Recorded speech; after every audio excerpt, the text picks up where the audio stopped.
Three, two, one, here we go. RAINMAN'S Take podcast. Observations on the world we live in. My take on current events and other topics of interest. Also interviews with some really cool people. So let's get the conversation going.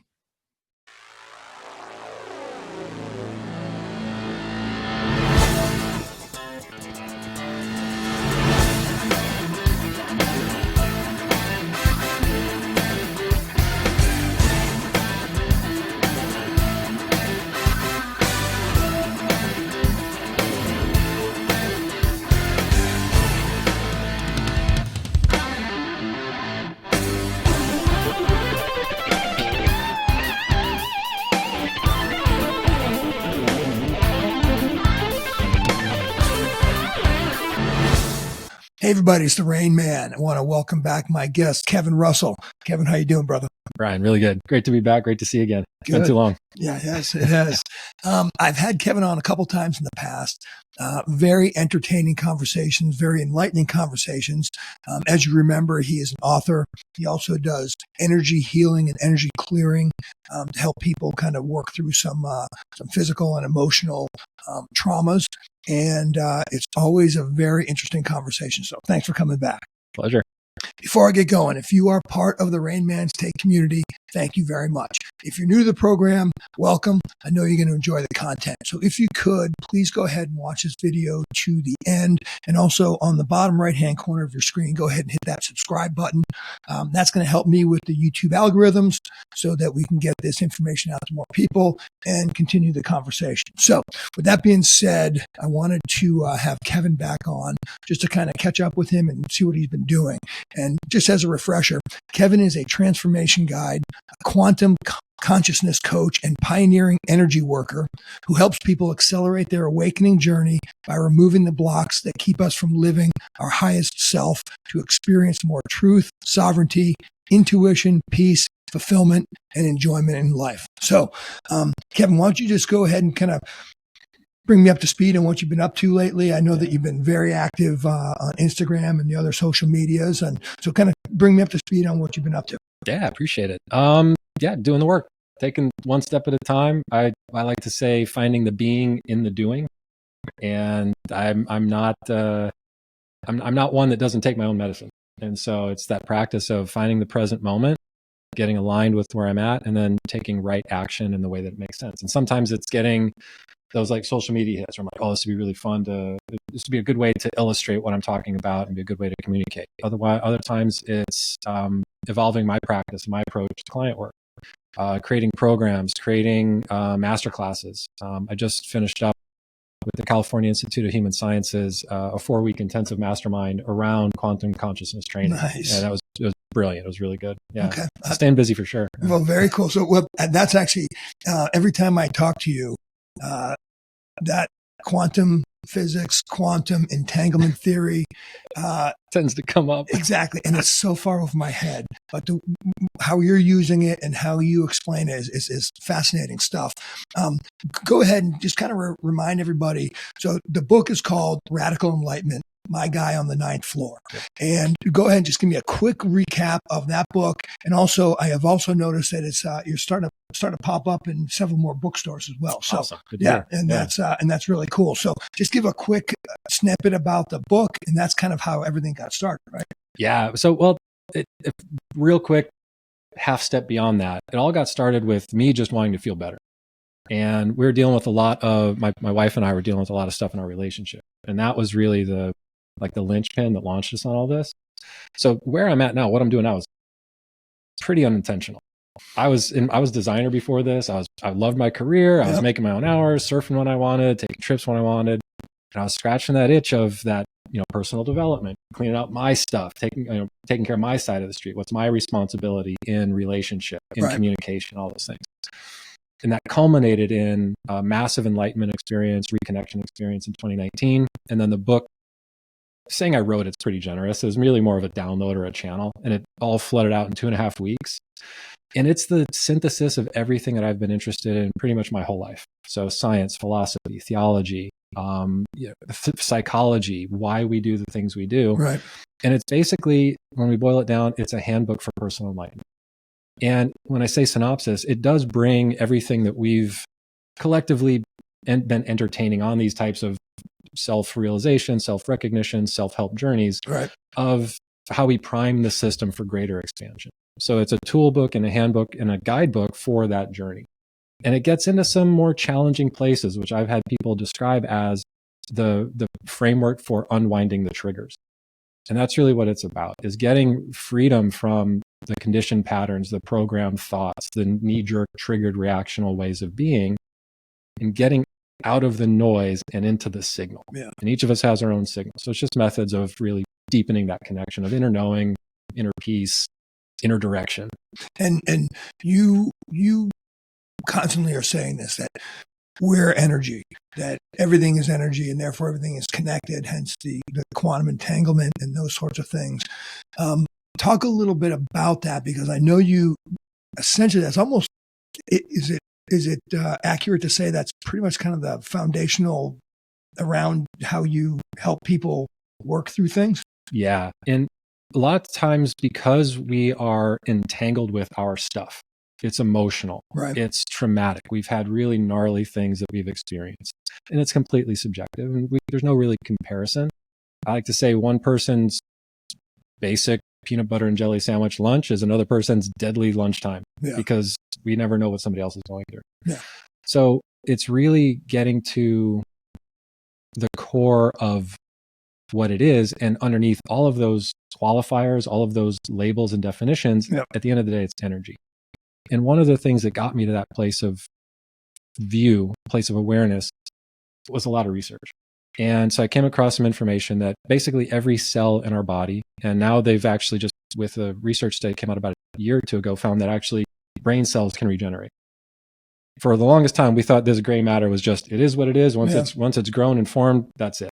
And they're actually now seeing we can actually it basically takes the brain cell back to its embryonic state so that it can be created anew. Same thing happens with our bodies. Every 10 years, every cell in our body regenerates. Our stomach lining is about every 2 to 3 days, because it's a really harsh environment. It's a really acidic environment with intention. It needs to be. So 2 to 3 days for stomach lining, about every 10 years once we hit our 20s for our bones. So my question was, if we are biologically mostly new every 10 years, why the heck are we carrying all this trauma with us? Damn. It's got to be energetic. Hold on. Yeah. There you go. Cheers. Perfect. Okay. All right. So, so that is wild. Because I've always, I mean, obviously you watch your hair grow, you watch your nails grow, but I didn't realize so really your physical form is brand new every 4 or 5 years, roughly. About 10. Okay. Every 10 years, your physical being is brand new. Oh man, that's wild. Every cell regenerates. And the reason that we have degradation as we age is because as we're replacing cells, it becomes, with the stress and trauma and beliefs and all the things we carry with us, all of that is a weight on the system.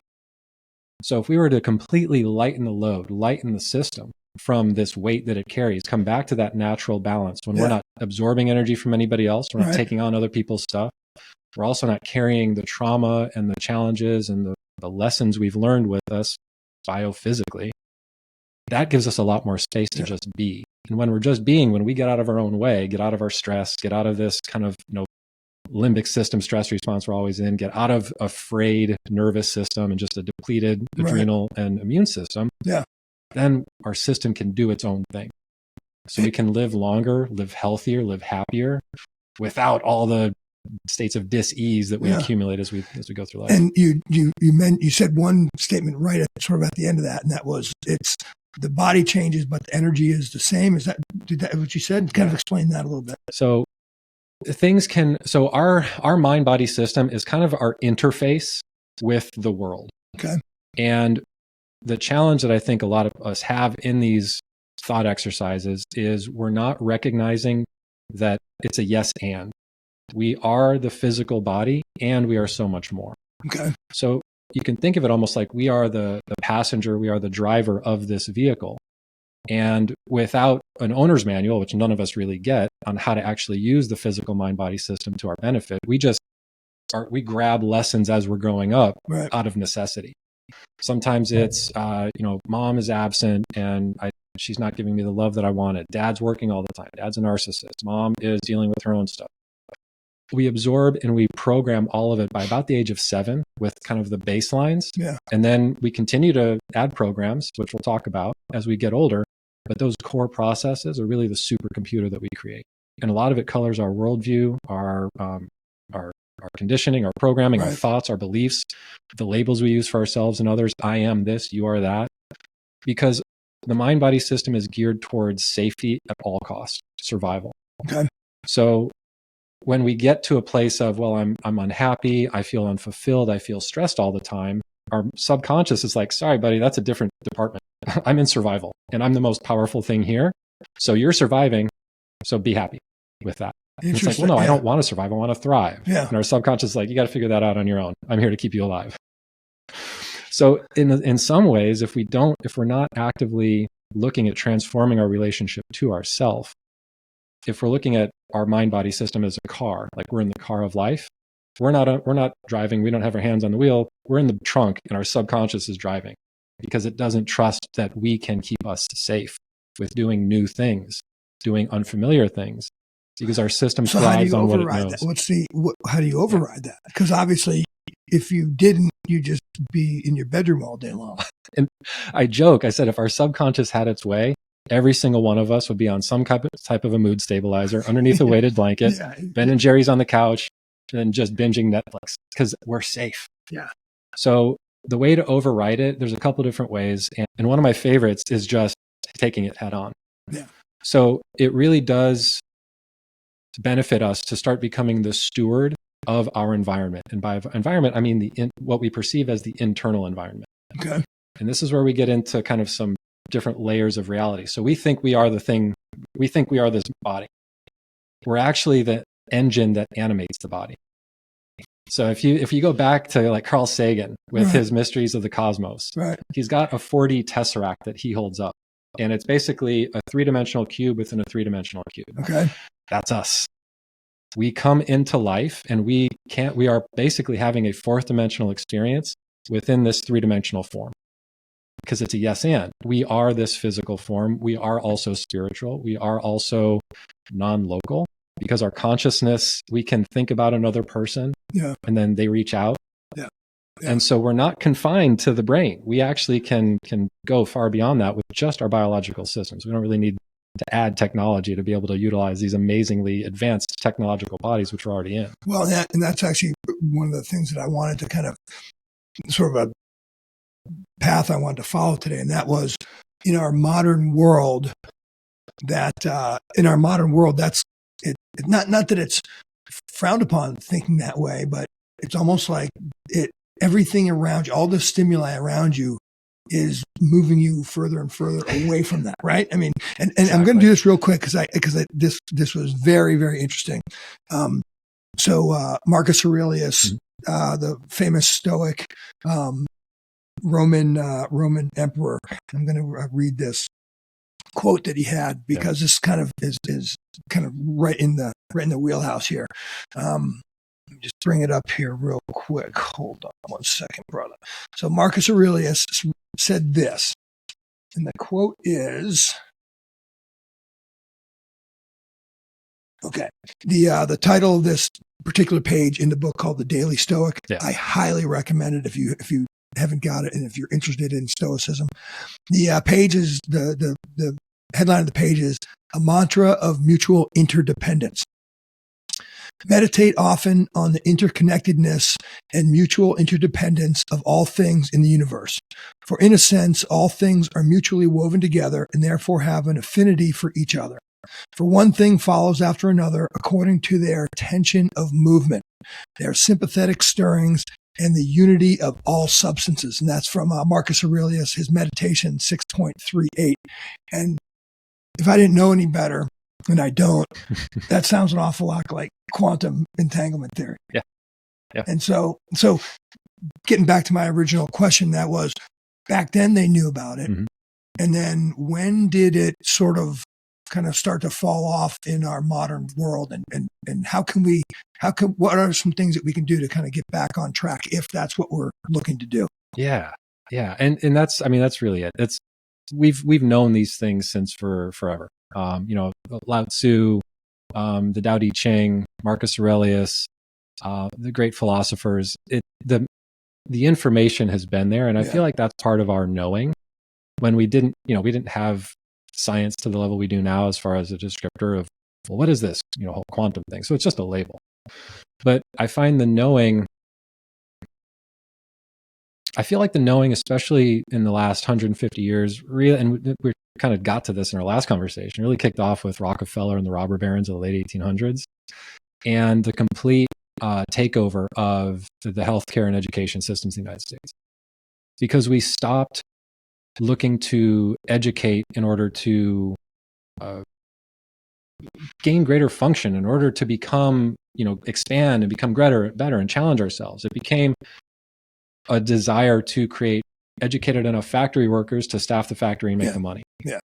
Essentially just essentially batteries for the machine, for the matrix. Right. And then completely undermine our natural, really holistic ways of being and doing and interconnectedness with nature with the Flexner Report, which he commissioned. And it basically was it's kind of this trumped up countrywide report about the medical model or the medical education. And at the time in the early 1900s, the majority of the medical professionals in this country were non-white and used indigenous practices, home remedies, things that had gotten passed down throughout generations, things that we knew worked. In using the natural world, comfrey, oregano, or oil of oregano you can use for a number of things, ginger you can use for a number of things, eye and ear infections, things like that. So the other thing that undermined our own sovereignty and our own kind of self-directedness, and recognizing that we have the answers, were those two big ones. Yeah. And then a lot of it has been, it's based on greed. A lot of it's been propaganda over the last 100 years, where the convenience of a TV dinner in the 1950s, when we're completely neutering the health from our food. We're taking all the nutrients out because we're nuking it. Yeah. We are pasteurizing it and we're processing it. Yeah. Then we get into, kind of double down on that once we go off the gold standard in the 80s, and then everything is external. Yeah. Everything is externally focused, as opposed to going and sitting and just being with our thoughts. Just, this was a bad thought. Why did I think this? And following that trail, maybe letting it go, maybe hitting a brick wall, and we get agitated, but we can still overcome it. Yeah. When we outsource our own everything, we are completely cutting ourselves off at the knees from any type of sense of self, sense of place, sense of who I am. Yep, I can see that. I can totally see that. And what I find is the more we go towards technology, the less connected we are with ourselves, and the less we believe that we can do it. Something out here can do it. New technology, new approach, I need to wake up at 5:30 in the morning and do an ice bath right away and then work out for 2 hours. And if I don't do that, I'm a failure. It's like, hold on, that works for some people. It's not going to work for everybody. So taking in all the input and then filtering it. And that's the big thing. I don't know that we do a lot of filtering anymore. It's almost like it's impossible with the way the world is today, with how much influence social media has. I mean, it takes either a very disciplined, strong individual or somebody just has no idea what's going on out there to not be affected by it.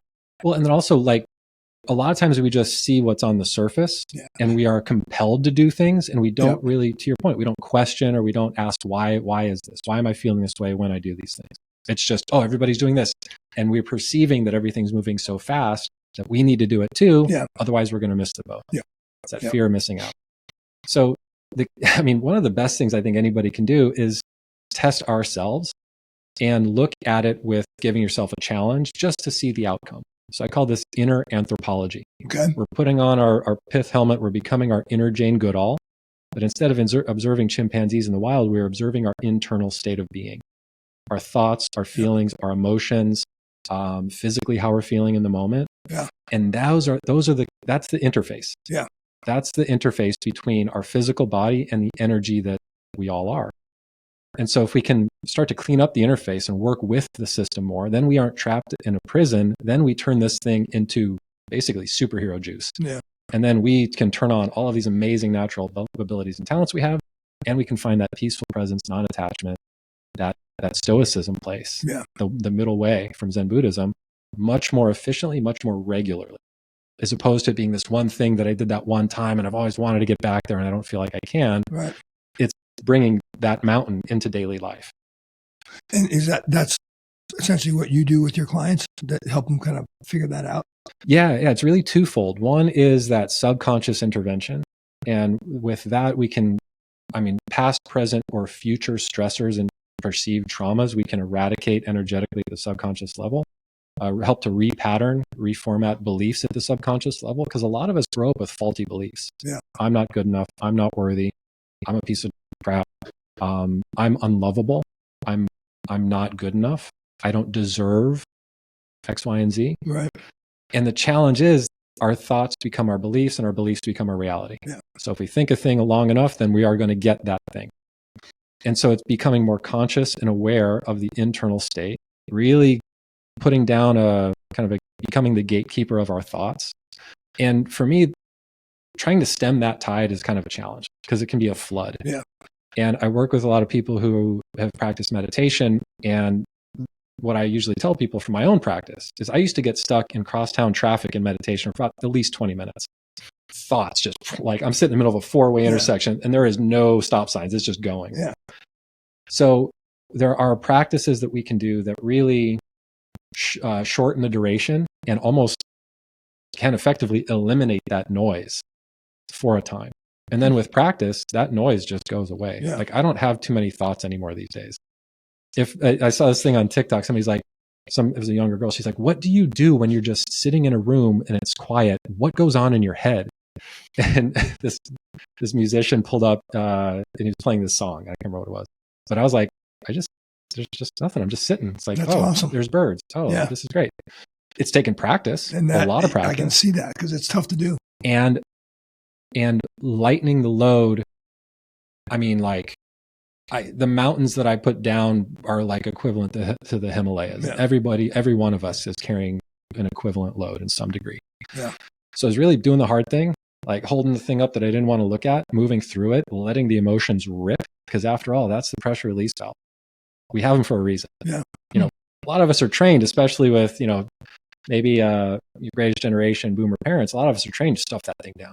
Don't cry, suck it up, dust it off. Yeah. Or for a girl, why'd you have to be so delicate? Why'd you have to be so emotional? So we're kind of damned if we do, damned if we're not on any side of the spectrum. Yeah. So it's reconnecting with that sovereignty. Yes, I'm going to bawl my eyes out. I don't give a hoot. Because afterwards, there's some freedom there. Yeah. There's some peaceful presence. There's a calmer surface underneath that turmoil of emotion. Yeah. Interesting.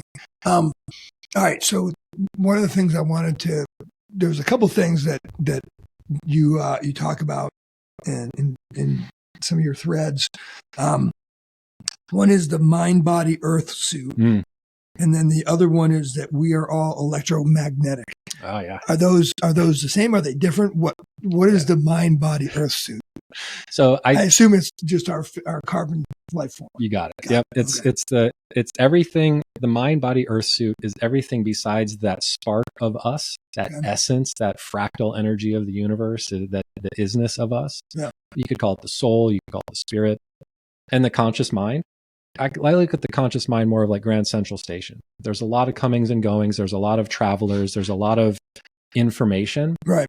And it's up to us to differentiate what is there for us or what is just part of that programmed safety subconscious. Yeah. So with that brought me to some more research. There's about 85% of our thoughts on any given day are going to be negative, judgmental.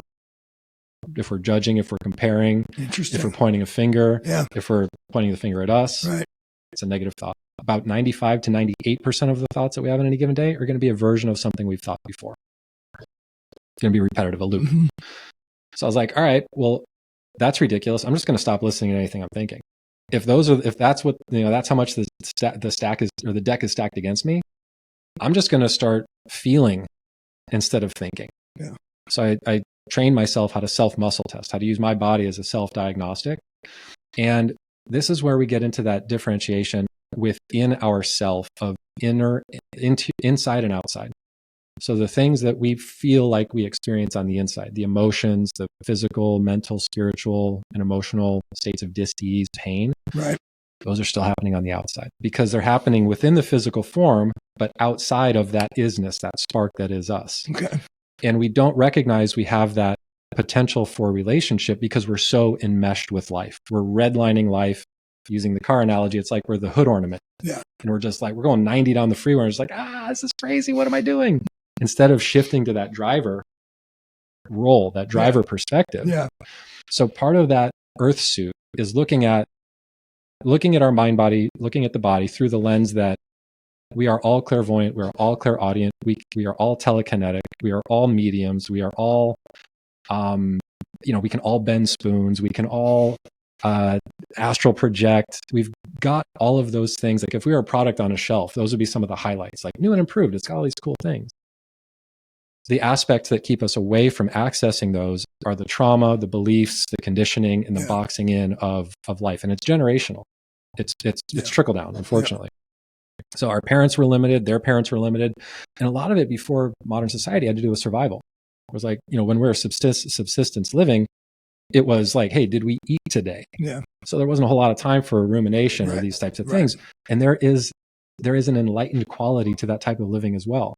What are you doing? I'm looking for food. What are you doing? I'm looking for water. What are you doing? I found water. I found food. Cool. I can rest now. Yeah. So there's that hyper presence in the moment that we've really gotten taken out of in modern life with intention and with some unintention. Right. Interesting, because it almost seems like we're moving even further beyond our civilized selves, that we never even really have a chance to stop and do that now, because with all the stuff with AI and all of that craziness.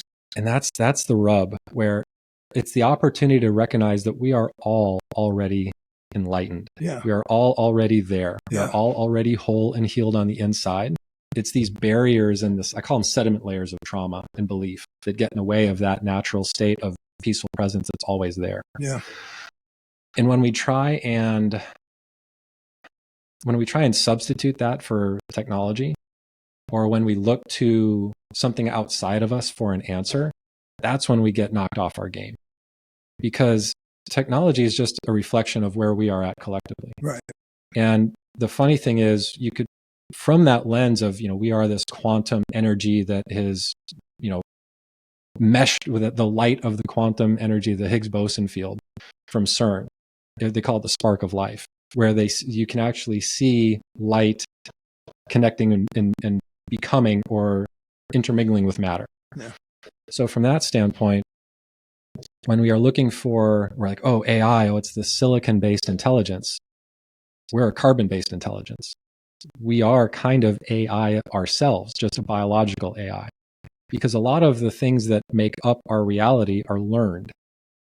We learn how to survive in this world, whatever world we're born into. Right. And nobody is born into the same world. Even twins are going to have different experiences. Yeah. It can be subtle, but there's no carbon copies. So when we look at life through the lens of, when we extend that view, where we are biological, we have biology, we're physical, we're mental, we're emotional, some would argue we're spiritual. We're also biochemical, bioelectric, thermodynamic, and quantum. So bioelectric. You and I are both sharing our electromagnetic fields right now. Okay. We've got two of them. There's a donut-shaped toroidal field around the heart, and there's a larger outer electromagnetic field that looks more similar to like the Earth's electromagnetic field. You've seen a diagram of that. Yep. So that's our biome. That is the biosphere that we exist in. Okay. And your body has conservatively 70 trillion cells in it. Conservatively. Only about 40% of those are human. So the other 40 to... Okay, continue, because this is where it gets. I'm just holding on right now. This stuff is blowing my mind. All right, continue. So 40% of our cells, 40% of the DNA within the human body is human. Okay. The other 60% are the naturally occurring flora and fauna, microbes, viruses, and bacteria that are part of our system. Okay. So gut bacteria. Yep. If anybody wants to have some interesting dreams, go search up eyelash microbes. They are some crazy looking little dudes living on our microbes, cleaning stuff off for us. So we're in this ecosystem of a universe contained within the physical body. Yeah. 70 trillion cells. That's Dude, huge. that's so crazy. So within that, this is where we get into thermodynamics. So first law of thermodynamics, most people are familiar with. Energy can't be created or destroyed. It can only change form. Yeah. The second law is actually more applicable to us, even though when it was written, it was being written about the universe. So Okay. second law of thermodynamics basically says any system, any isolated system, and at the time they were considering the universe an isolated system, Okay. will trend towards entropy or dissolution, chaos, mutation, unless acted upon by an outside force.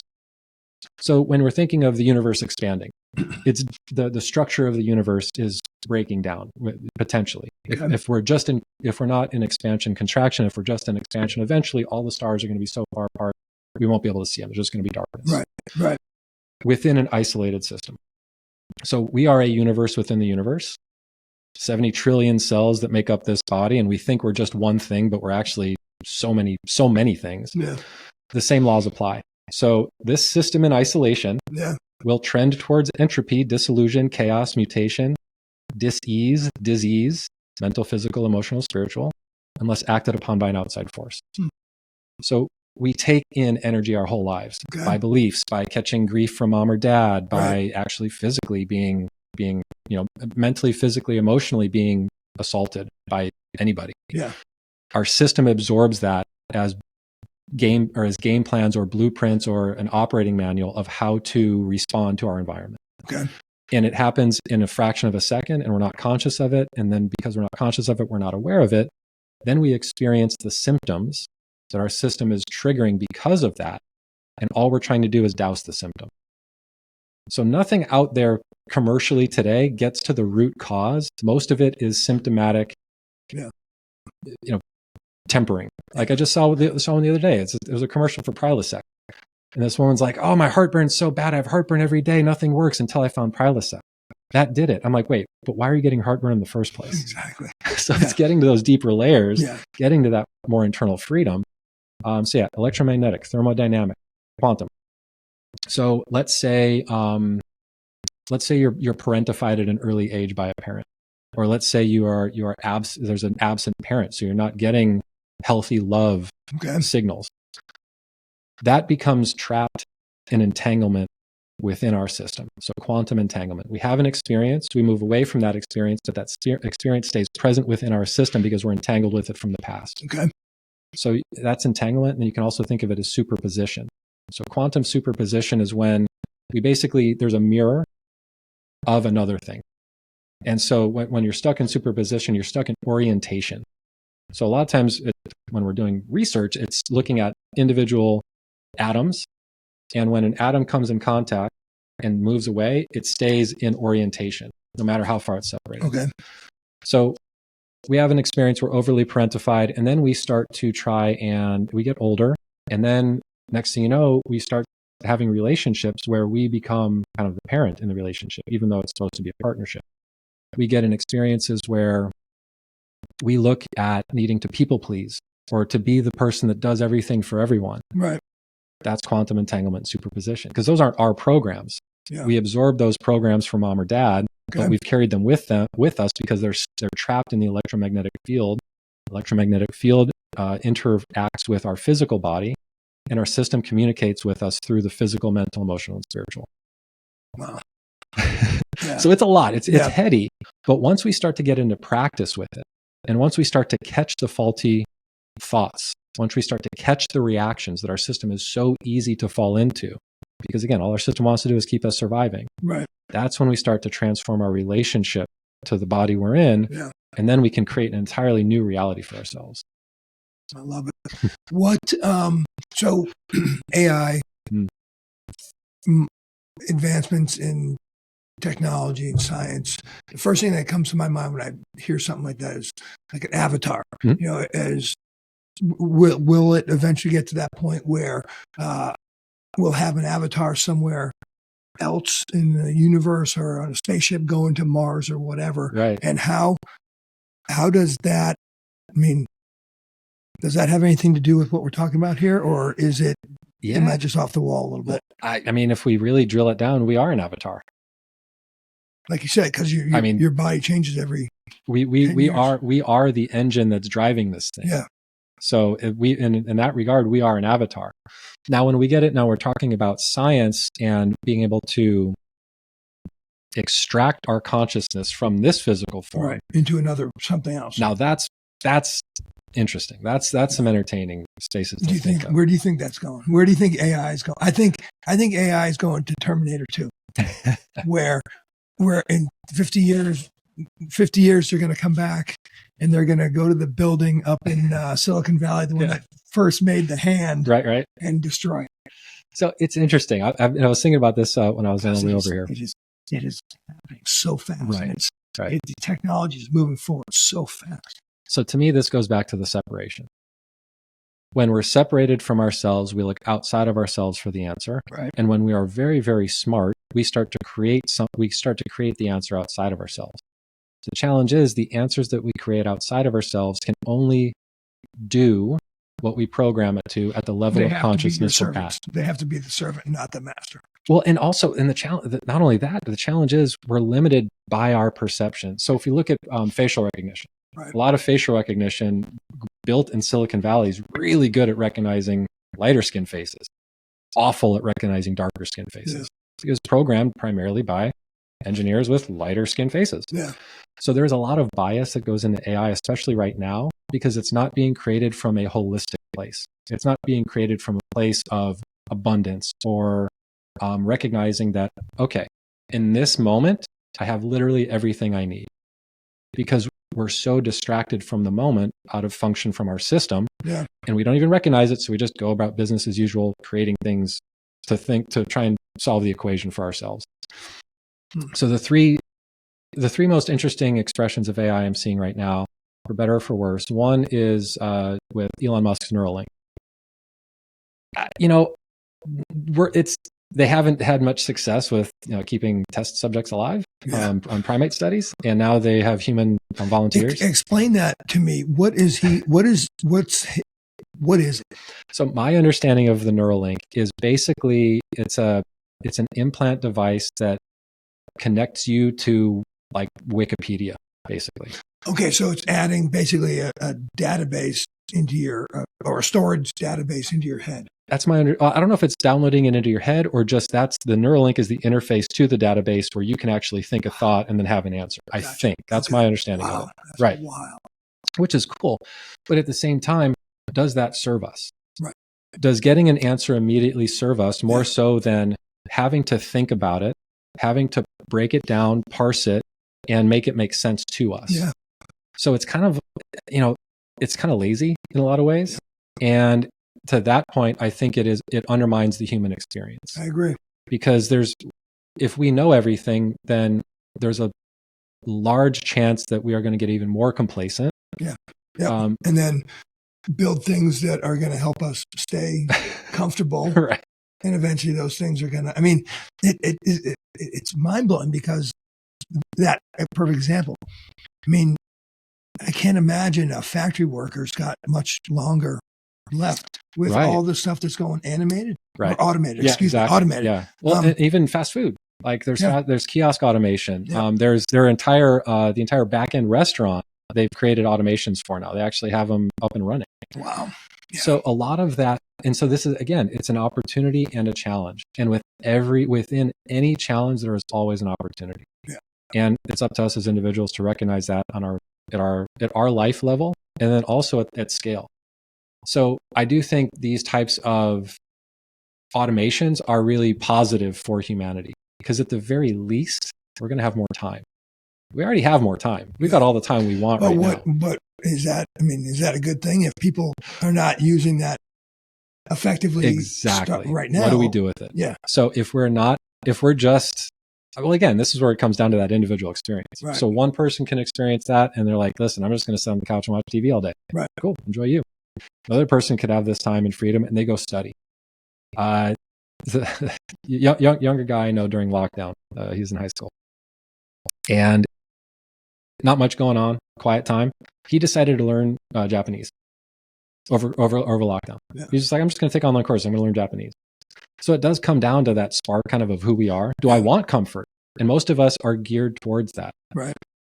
But I can't remember the exact saying, but it's something to the effect of a calm seas an expert sailor does not make.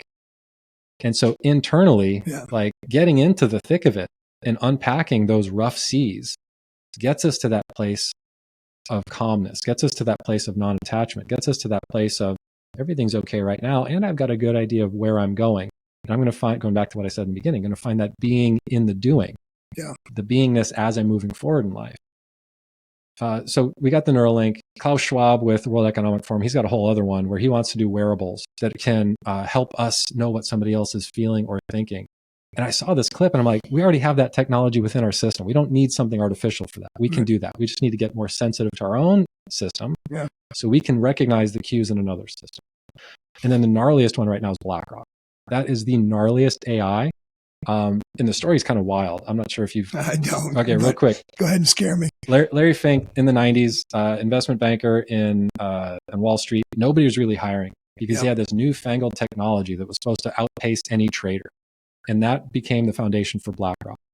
Now, this technology has been, and this AI has been programmed for investment, not for the human component.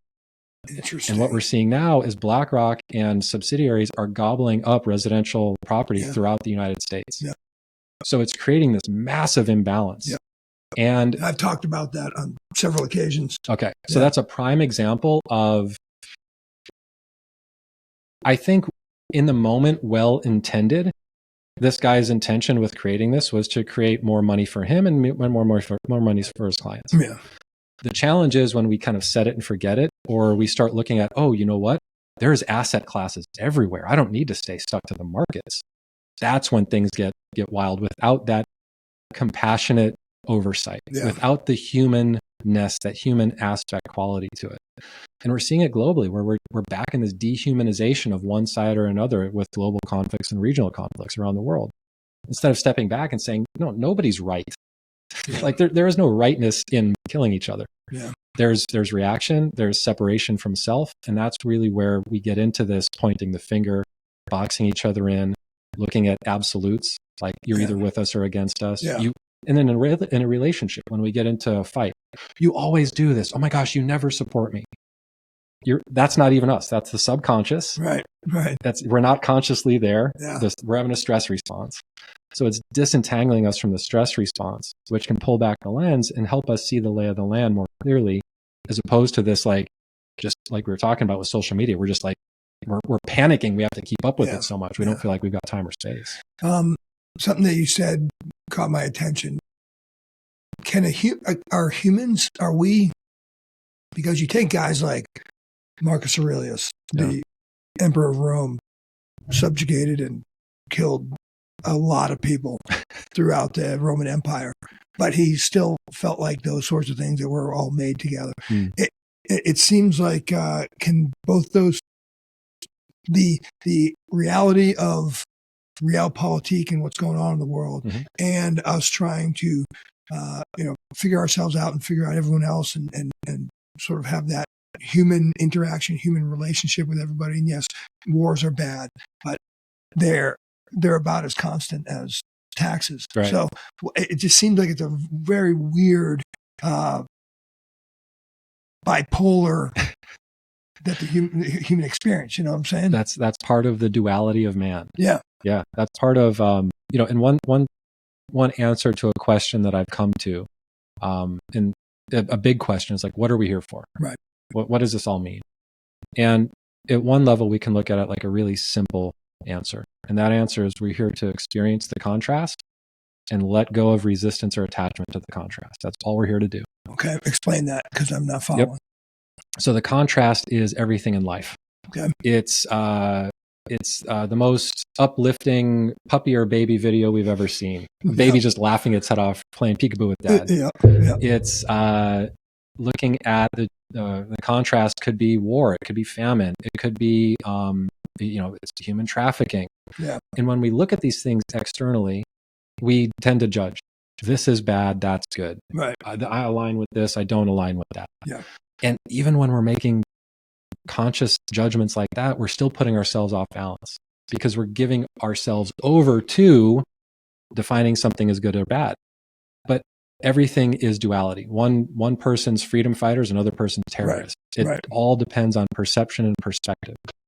So within that, if we look at the entire world as the greatest buffet of contrast we could ever dine at, that's the opportunity. And so, when you become an emperor of Rome, and you've got all of these like stoic kind of like, quiet thoughts and beliefs, you still got an emperor. You still got to do the role, whether or not he was enjoying the stuff he was doing, or whether or not he was vexed by it his entire life.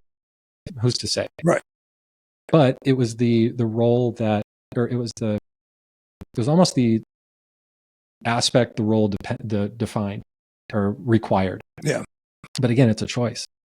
And so he could have very well like gone full stoic and had the Roman army, the legion, stand down and look at it. No, we're not going to fight the Gauls. We're going to see what we can do, how we can both co-create.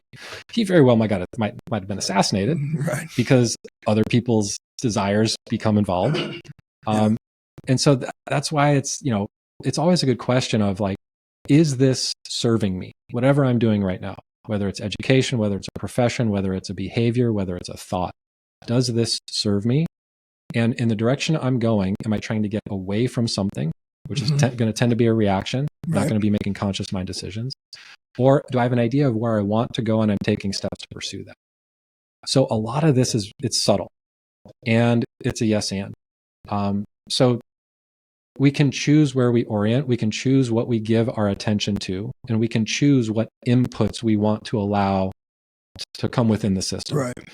And those are going to be pushed through our filters, which are our thoughts, our emotions, our beliefs, the collective history of our life. And that is kind of where the rubber meets the road when we're talking about choice, when we're talking about that duality of, the one I use for duality is like, baby cheetahs are absolutely adorable, but they're also carnivorous and they have to kill to live. And so it's this kind of juxtaposition of, you look at The Karate Kid. Depending on how that movie's edited, Daniel LaRusso is either the hero as he was portrayed in the theatrical cut, or you can recut that and make him the upstart outsider who comes in and ruins this town because he's got so much ego and he's got so much hubris. He's coming, he's stealing this blonde dude's girlfriend, causing all kinds of trouble. So it really all depends on how we are orienting in life and what we are perceiving. If we're perceiving everything as danger or everything as a threat, chances are that's going to be the reality we experience. If we're perceiving everything as, well, everybody's doing the absolute best they can with the tools they've got, even the megalomaniacs and dictators and what we might perceive as a terrorist, if we can shift and see they're doing the best they can with the tools they've got, that opens up the door for more empathy and more acceptance of everyone to be able to have their own experience. That's a tough one there. It is, because where the challenge comes in is we have ultimate freedom and ultimate control internally, and we are all sovereign. And our freedom ends at our fingertips, because anytime we are imposing our freedom on someone else, that's not freedom, that's control. True. And so that's kind of this rub where we are individually sovereign. We are individually self-directing, self-healing, self-recognizing, self-manifesting. But we've given that power away because it's kind of been conditioned out of us with intention by a very few people for profit, for benefit. And so it's an opportunity. Any second, any moment of any day, we can take that power back. And that's a practice and a process in and of itself. And it's part of the whole thing, part of the whole journey.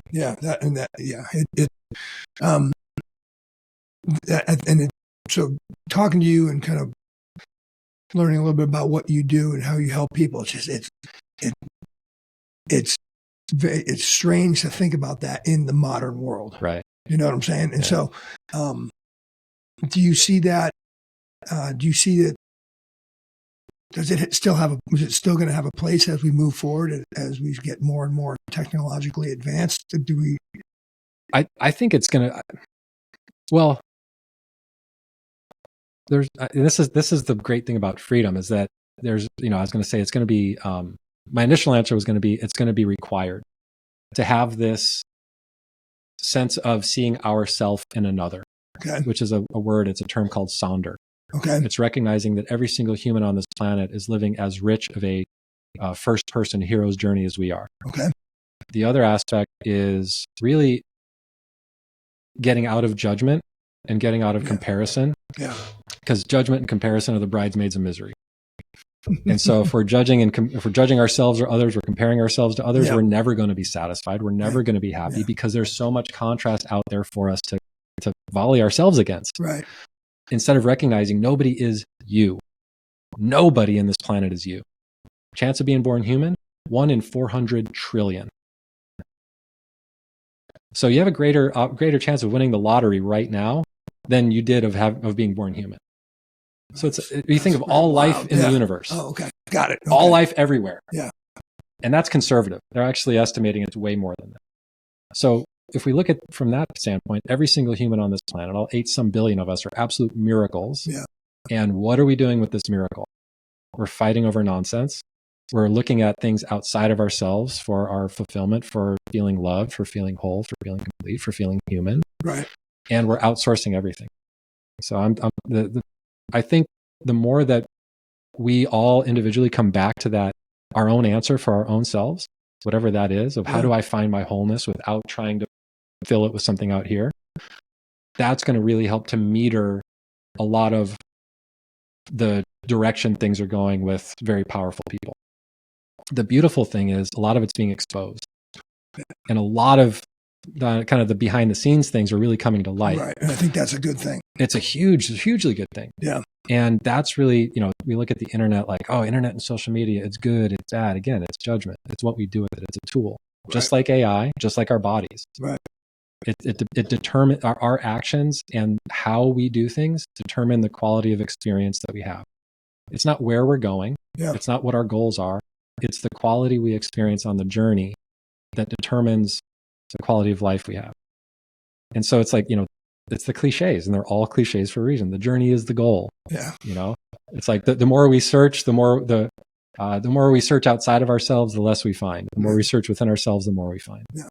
And again, it's this. I feel like the spectrum of contrast is expanding because we're getting into these areas of AI, of the Great Reset, of these few kind of like global elite organizations thinking they know what's best. Right. Right. And it's like, oh, there's not enough food. There's going to be, well, no, there's actually enough food production right now for 10 billion people. It's actually a logistics issue that's keeping it. Yeah. It's a supply chain issue. Yeah. It's not a food production issue. And it's, I would say at the end of the day, all of those things are based on control and their desire to control and continue to control. Because the last thing they want is, people running around who are self-enlightened and realize that they don't need it. Because we extract ourselves from the matrix. Exactly. Because then we're not as susceptible to advertising. Yeah. We recognize that, and they actually just came out with admitting that mood stabilizers don't work. They had their entire theory was wrong with that, with chemical imbalance in the brain. It doesn't exist. Yeah. So the more that we can really do our own research. Don't take my word for it. I've done my research. I can share all of the sources if you want for all of this.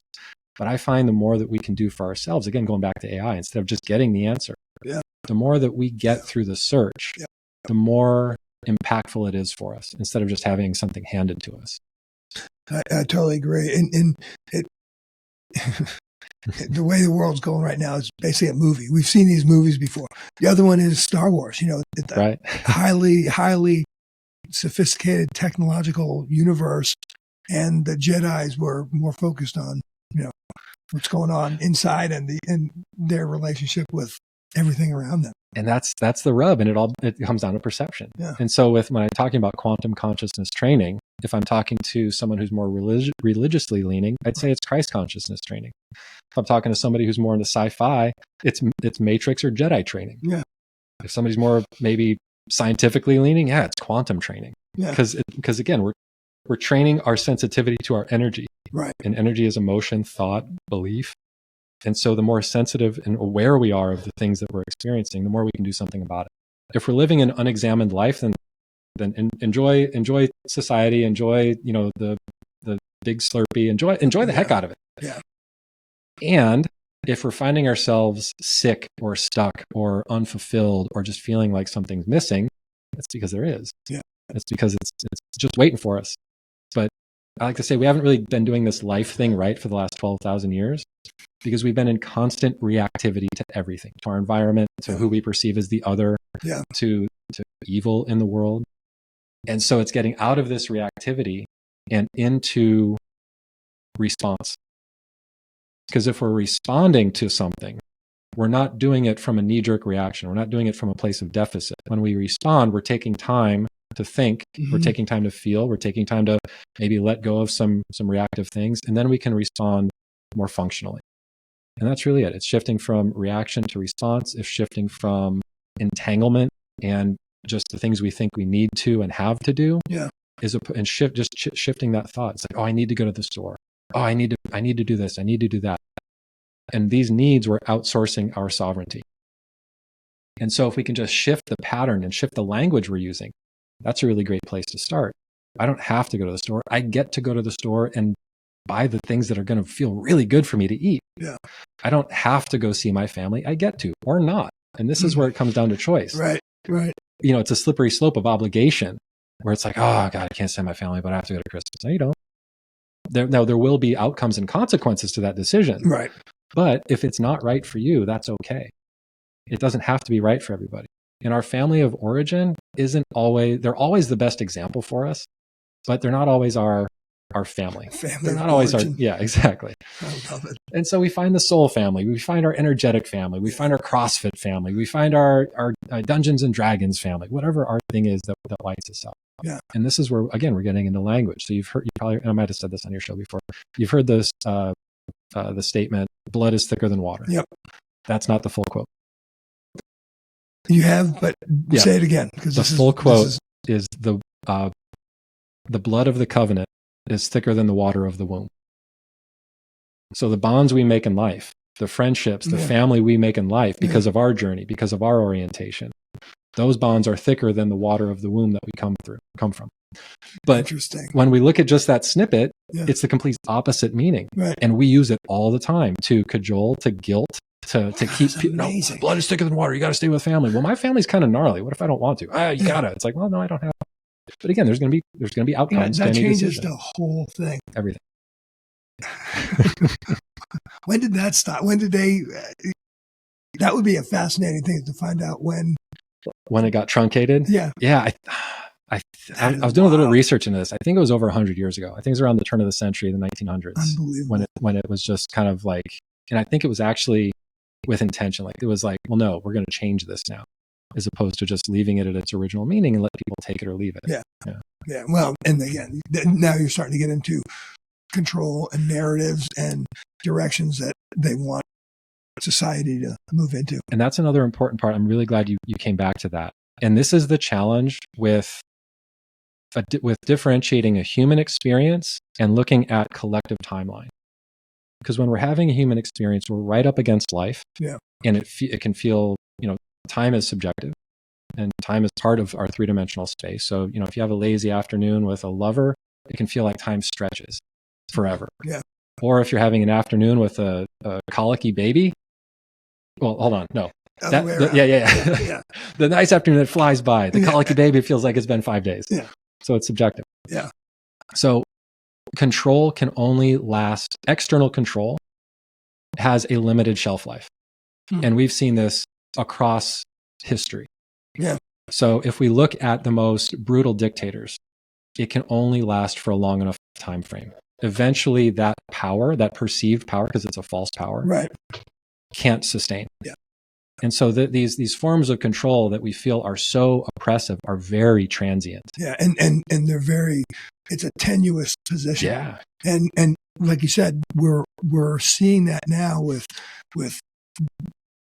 pulling the curtain back to see actually how these international organizations are actually working. And the more people see that, the more they get frustrated that, hey, this is not what we want. Exactly. So hopefully their time is coming to an end. And it's inevitable. And there was, it was just with the elections. There was a whole hubbub about, there's elections and these controls, and it's, these two kind of geriatrics that are, it's like the only choice. That's not really it. It's what's being presented. And then somebody said, give it an election cycle. Give it 8 years. And these issues, by and large, they're going to be taken care of just with the demographic shift. Because we're Okay. having so many more new voters come in, which have a completely different view than the old voters that are on their way out. Yeah. And so it's kind of, a lot of times when a problem arises, a solution presents itself. I was just scrolling something and looking at all the microplastics in the world. And they just discovered a microbe that devours microplastics. And so it happens in nature and it happens in humans. Yeah. So Interesting. Boyan Slat is this kid from Europe. And he learned about the great garbage patch in the Pacific of all this plastic junk. He says, I want to go clean that up. And so there was a problem and a solution arose. So Interesting. as we're on this journey and we're looking at these systems of control, Right. it's important to recognize how really weak and tenuous they are. And what we're coming into right now is a huge, it's probably the biggest shift in at least the last 150 years. And the old guard is hanging on for dear life. As they always do. Because that's what they know. Yeah. And we fear what we don't know. Yeah. So I'm going to double and triple down on what I'm doing. Because if I lose control, then the whole world will fall apart. It's chaos. Perceived, right? Yeah. So the other positive is that I feel just is a microcosm, whether or not, regardless of what side of the spectrum you're on in regards to this person. Marianne Williamson was a Democratic candidate the last 2 election cycles. Yeah. And she's very much in the spiritual space. She's written a lot of books about spirituality, consciousness. And just for her to have a podium on a national stage for a national election in 2020 it blew my mind. It was wild. Because never in the last 100 years would you ever see somebody who is in that kind of space or camp get anywhere near a national stage. Yeah. So if we look for it, there are these signposts of gaps in the armor. We're creating space for change to occur. Yeah. One of my favorite futurists, his name is Buckminster Fuller, and he's got a great quote, and it's something along the lines of, we can never expect there to be change within the existing system because the system has benefit from maintaining itself. Right. Yeah. Doesn't want change. Right. In order to affect change, we need to create a new system that makes the old system obsolete. Yeah. And we're in process with that in a lot of different ways. Yeah. Yeah. Real quick, I just want to leave with, there's a story of a lobster. So lobsters molt about 50 times in a lifetime. Okay. They get a new shell because they outgrow the old one. Right. And if you want to see what this looks like, just go on YouTube, just look up lobster molting. And because they're getting too big for their shell, they've outgrown the existing circumstances. They go find someplace safe behind a rock in a little cave, and they shake the heck. It is it looks like the lobster's going to shake itself apart. But it's because it's such a hard calcified shell, you need to get a little bit of action to get out of the shell. Yeah. This is where soft shell crabs come from. Yeah. They're harvested at molting, so you can actually eat the shell. So then the lobster goes and finds a safe place because its shell is very soft, and its environment hardens its shell. The ocean water actually helps to calcify and harden its shell, so then it's protected again, that it can go back out. So we get caught up in these perpetual growth cycles, and we perceive, like with the markets, it's completely artificial. Yeah. Because the requirement is perpetual growth, and without perpetual growth and investor, benefit, people are going to get mad. But it's so out of natural order because there are seasons to everything. There should be crashes and spikes and dips. There should be. No, there shouldn't be. It's an artificial system that doesn't work. So what's the natural state then? Well, money is a non-natural thing. That's true. Yeah. You were going to say something. You were just about to say something before I interrupted about that's not natural. That's not the natural. That's artificial. Yeah. Yeah. So, monetary systems. That's just that's an energy exchange. Yeah. And we put a whole lot of faith and a whole lot of energy into our currency. And if we pull back the lens and we recognize it's just an exchange of energy, like I worked for this money and here's my energy, and I'm going to give you this energy so you can give me some of that potential energy, whether it's in the form of food or exercise, whatever. Yeah. Yeah. And so if we boil it down, that kind of opens us up to maybe considering a new system. Or how do we evolve monetary policy and systems so we aren't caught in these boom bust cycles? So there's opportunity there. And I don't have the answer to that one. Yeah. But if we look at it through the lens of the boom bust, and we look at the history of the market, a massive one in, I think, was it 1918, Black Friday, which was avoidable, but it was due to greed and it was due to myopic perceptions and hubris. And then we go off the gold standard in the 70s. And then we just start printing money. And all money's fiat. Everything is, and fiat money started back in China. There was an emperor who didn't have enough grain and goods to buy his soldiers. So he started printing coins with his face on it and said, here, this is good for whatever you need. Because he had such power. Right. And that's been perpetuated ever since. And so recognizing that, you know, the only value that currency has is our belief in it, really, at this point. And that alone, faith and credit and whatever. And that alone should give us a little glimmer into actually how powerful we are as individuals and collectively as humans. That's true. And we've got the power to stay within the system and be subjective to it, or we have the power to get open, get out of our own way, and start to come up with some creative new solutions that are more beneficial to everyone, that can even a playing field, so that we have opportunity to do what we want. You know, it's just in my own personal feeling, and I guess you'd call it, I'm afraid of the real big change. You know, the fourth turning, when society completely changes, because my thought is that when one changes, there's going to be a period of chaos before the other one kind of takes control. Unless it's overlapped to the point where, you know, they can do it smoothly transition, which I don't believe there would. So I guess, and what I've been trying to do a lot lately is to try to be that open-minded, be like, okay, you know, yes, your world as you know it may be completely changed moving forward, but that moving forward, it might actually be better in some ways. I just, for whatever reason, I can't see it. Maybe that's just because of the way I look at the world. So I see a chaos in there that maybe not so much makes me want to just keep the status quo, but I just want to make sure that what we're going to put in place afterwards is, well, because it reminds me of again, getting back to movies, they've already showed us after the third Matrix, when he turns into light and then everything stops, and then the next scene is the Oracle and the architect sitting on the park bench watching the sunrise. And they're like, you know, so what's going to happen to the humans now? And they're like, oh, figure it out. We'll run it back. We'll do it again. Exactly. So it feels like we're at that kind of in my view, and this is obviously very negative. It's kind of that catastrophic of Rome is about to collapse, or, you know, so I'm anticipating a period of chaos that is going to be very uncomfortable. But well, and that's really the cycle that's kind of the cycle of the universe, and we see it macro, micro. So you can think of Ouroboros like the snake devouring itself, within relationships, within generational wealth and life, projects, anything we're working on. There's a creation phase, there's a stabilization phase, there's a destruction or dissolution phase, there's the space between, and then there's creation. And let's look at that. Let's look at this in generational wealth. It's the three generations. There's the builder, there's the maintainer, and there's the squanderer.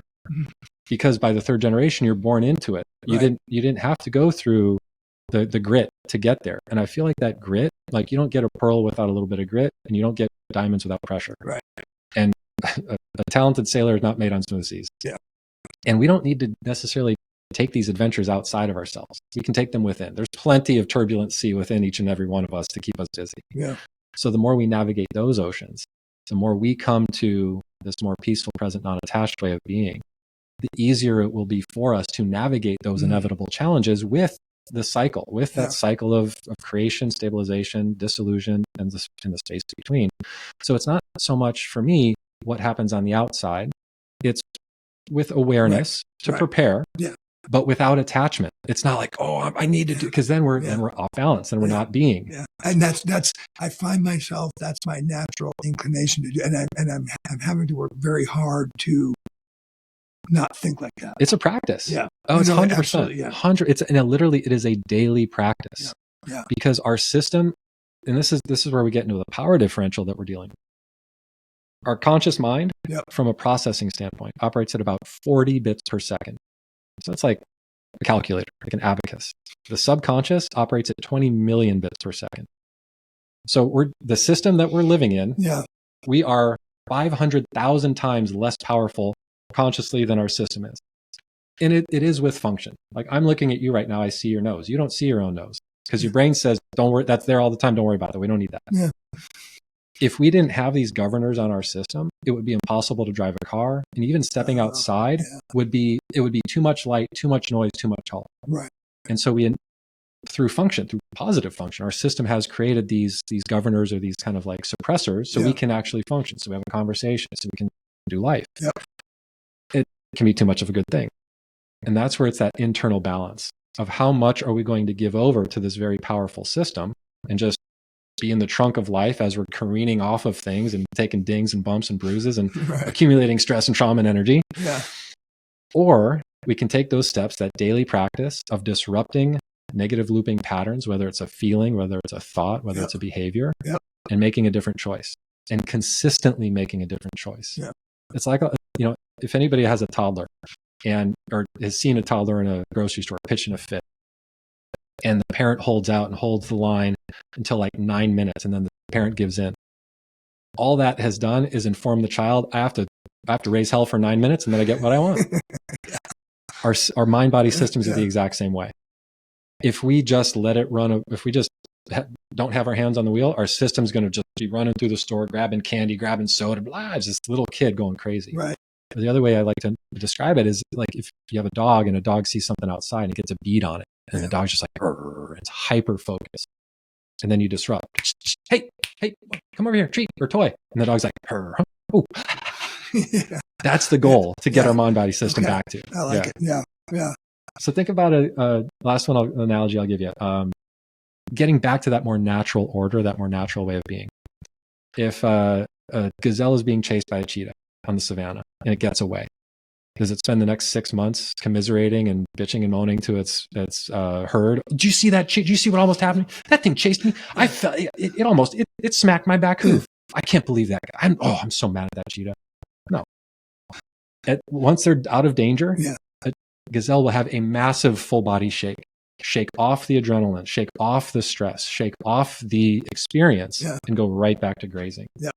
So that's kind of what I look at for my goal of like, if I'm experiencing an outside stressor and I'm in these practices, I'm going to have much more conscious awareness, much more faculty available to me to respond. Interesting. As opposed to react, which is usually not an internally driven function. It's mostly external. Yeah.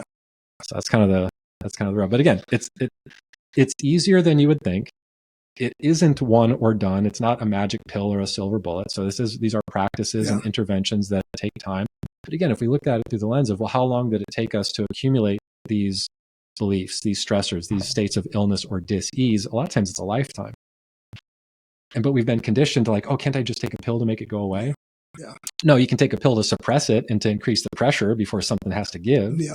Or we can do what might be perceived as the harder thing, but in the end is going to be the easier thing. Yeah. Is to hold up the mirror, step right into the fray on the inside, move all the way through. So what we end up doing is dismantling the operating system of the subconscious that it was kind of born into. Yeah. And we get to decide then now, how do we want to create our operating system moving forward? And a beautiful example of this, it happened with me and my wife, Kelly. So I've been doing a lot of work. We're always doing a lot of work on ourselves. And I was still in this reaction. I was still in this reactive loop with her. Right. And it didn't have anything to do with her. And it was all to do with me. And doing work, and this was actually just last fall. I was reaching for a reaction inside. It was a familiar pattern. It was like, my system was like, get her. You got to stay safe. And I reached for it. It wasn't there. And I felt my blood rising. I felt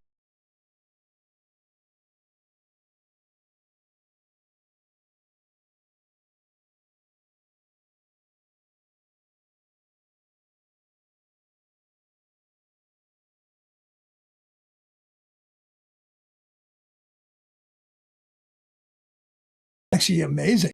So that's the opportunity. So another example, I had one session just this week with a new client, and we got into it. We moved through a lot of great stuff, and she had wearing an Apple Watch. And in the session, her heart rate variability, which is the space between your heartbeats. So, you got athletes are usually in the 40 to 60 heartbeats per minute range. Her heart rate variability tripled from what her normal heart rate on any given day is after these kind of interventions. Yeah. So it is a settling, it's a calming, it's a soothing of the system. So we can actually get the lay of the land, get our head back above water instead of feeling like we're just grasping for air all the time. Love it. Love it, dude. This is exactly what I was hoping for. Just we're all over the place. Heavy stuff. Very entertaining. Very educational. I really appreciate it, brother. Dude, it's all good. Anytime. No, and I love it. I feel like I could talk for hours about this stuff, or listen for hours, I should say. Well, and that's the challenge, because if we're again looking at it from energy, everything's connected. Yeah. And so it's not just financial. It's not just personal. It's not just me. It's not just global. It's all of it. It all comes into play. And the more we can take those steps, pull back that lens on the inside. I find breath work is one of the best ways to do it, to disrupt and get out of our own way and just, oh, there I am. Oh, this feels pretty good. Yeah. You do some intense breath work for a couple minutes, you're going to have a different perception after the breath work as opposed to before. Yeah. And most of us, because we're in a stress response, exactly. Shallow breathers. Shallow right. breathing. Yeah. So again, the system is here for us to use if we are willing to take the steps to use it. Love it. With the potential that it has always had. Yeah. That we really haven't been using. Radical Enlightenment, my guy on the 9th floor. Check it out in bookstores. It seems like there's a few bookstores around here that are starting to carry it. So that's very cool. That's good to hear. Awesome. All right, guys. Kevin Russell, as usual, very entertaining, man. Really enjoyed our time together. If you are in the police force, the military, the first responders, if that's you out there, stay safe.